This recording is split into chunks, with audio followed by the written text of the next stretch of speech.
अब ये जानिए, सरबराह GUI मौलाना फजलुर रहमान का कहना है कि पार्लियामेंट आईन में तरमीम करने का मैंडेट नहीं रखती।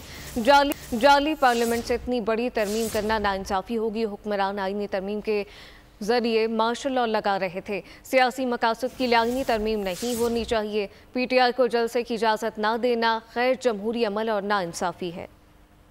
पार्लियामान तो इतनी बड़ी तरमीम का हकदार नहीं।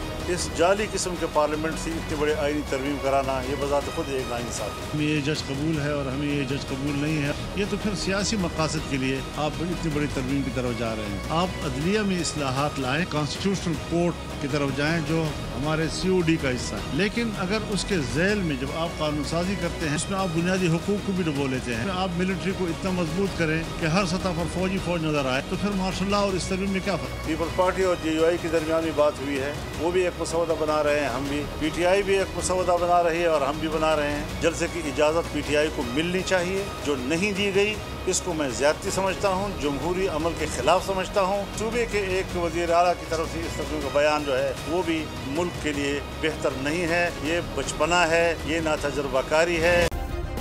सब्सक्राइब करें और बेल दबाएं ताकि कोई खबर रह न जाए।